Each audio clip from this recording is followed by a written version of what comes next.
नमस्ते दर्शकों, हमारी आज की इस कहानी का नाम है इज्जत। सीमा, नाश्ता कब मिलेगा? क्या भूखे ही मारोगे क्या? कमला जी ने चिल्लाते हुए बोला। कमला जी सीमा जी की सास थी।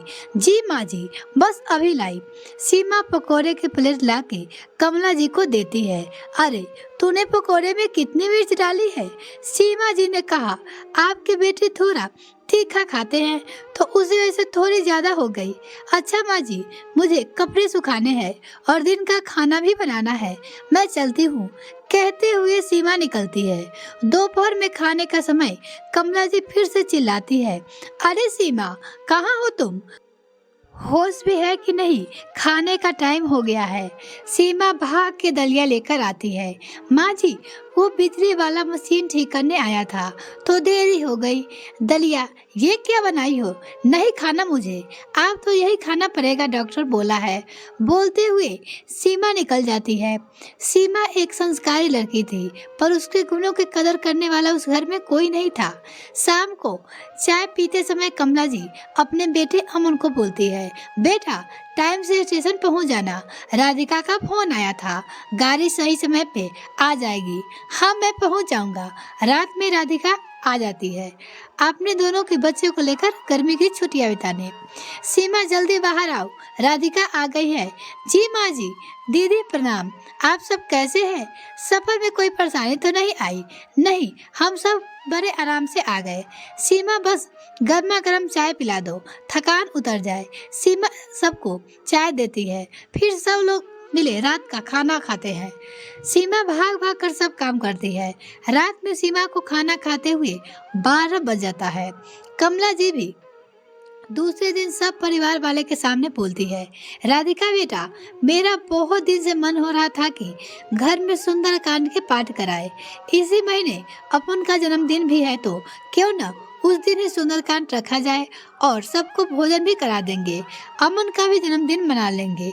अरे वाह मम्मी, बहुत अच्छा सोचा है आपने, राधिका ने अपनी मम्मी से कहा। 7 दिन बाद ही पड़ रहा था। सीमा, हम जैसे बोलेंगे वैसे तैयारी कर लो। माँ जी, आप बता दिए, मैं सब कर लेती हूँ। देखते देखते 7 दिन निकल जाते हैं।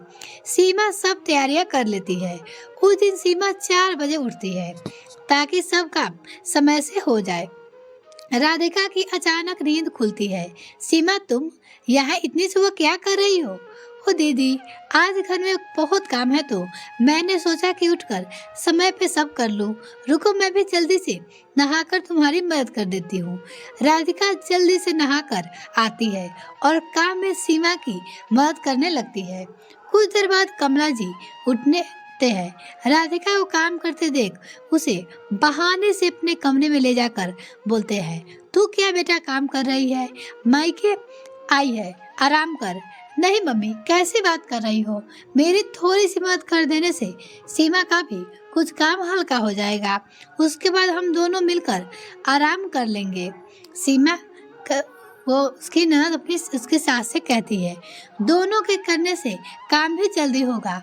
बोलकर राधिका फिर से सीमा की मदद कराने चली जाती है। शाम को पाठ कराने के लिए पंडित जी आ जाते हैं। सीमा भाग भाग के सब संभालती है। सीमा के हाथ से अचानक पूजा की दीपक वाली थाली फिसलने गिर जाती है। कमला जी शुरू हो जाती है, अरे कोई तो काम ढंग से कर लिया कर। अमन भी चिल्ला दिया। अगल बगल के लोग, महिला लोग भी बातें करने लगे, कैसी बहू है, अब सबून कर दिया। बस चुप थे तो राधिका और उसके पापा दीनानाथ जी। कुछ देर बाद भोजन शुरू हुआ। अमन ने भी कुछ दोस्त आए हुए थे ऑफिस से। सीमा भाग भाग के सबका ख्याल रख रही थी। अमन के दोस्त लोग भी खाना खाने बैठ गए। अमन ने सीमा को बोला, सबको अच्छे से खाना लाके देना, कोई गलती ना हो जाए। आप चिंता ना करें, मैं सब संभालूंगी।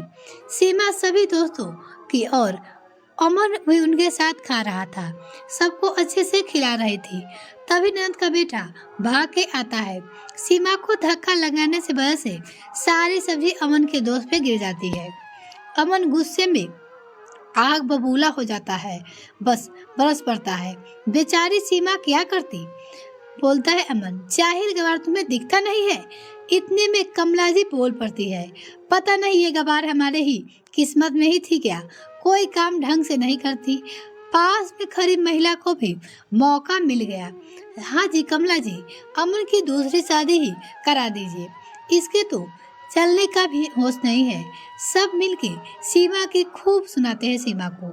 सीमा रोते हुए कमरे में चली जाती है। राधिका का सब्र का बांध टूट जाता है। वो बोल पड़ती है, बस मम्मी और भाई बहुत हुआ, तुम लोगों ने तो आज हद ही पार कर दी। वो अपने भाई से कहती है।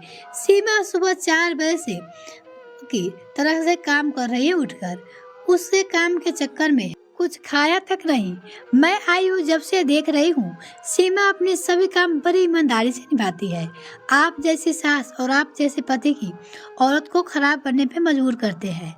जब वो पलटकर आप लोगों को करारा जवाब देने लगेगी तब बोलोगे बहू खराब है। खराब तो आप जैसे लोग ही बनाते हैं और बुराई बहू की करते हैं, वो भी इज्जत सम्मान की हकदार है।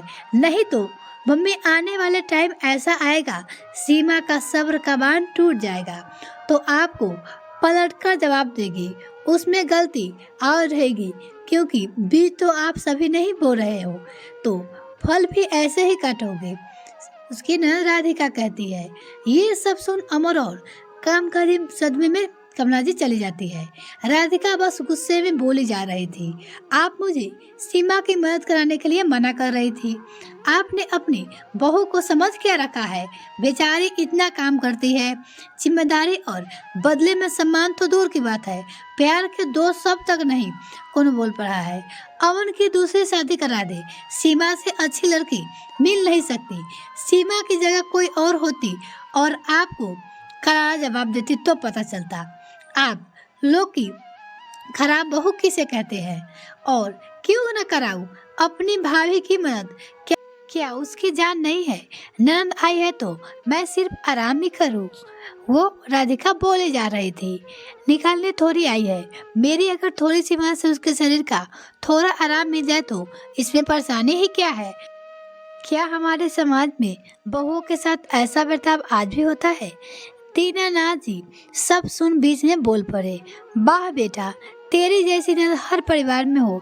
इन जैसी को तो सच का आईना दिखाने के लिए न तो माँ के कान भरती है, पर तूने तो मिसाल कायम कर दी बेटा, मुझे गर्व है तुझ पे। आज कमला जी अमन को भी गलती का एहसास हो जाता है। राधिका प्लेट में खाना खाती है और बोलती है, चलिए सब मिलकर सीमा को भी खाना खिलाकर आते हैं। सब जाते हैं और सीमा को मनाते हैं। उस दिन के बाद से सीमा से कमला जी और अमन प्यार से बात करते हैं। राधिका भी खुश थी कि मेरी भाभी को उनका भी हक का सम्मान मिल गया। यह कहानी आपको कैसी लगी कमेंट सेक्शन में लिखना ना भूले। वीडियो देखने के लिए आप सभी को बहुत बहुत धन्यवाद। अगर मेरे चैनल को अभी तक सब्सक्राइब नहीं किया तो प्लीज़ मेरे चैनल को जल्दी से सब्सक्राइब कीजिए तथा साथ ही बेल आइकन प्रेस करें ताकि मेरी और वीडियो का नोटिफिकेशन सबसे पहले आपको मिल सके। धन्यवाद।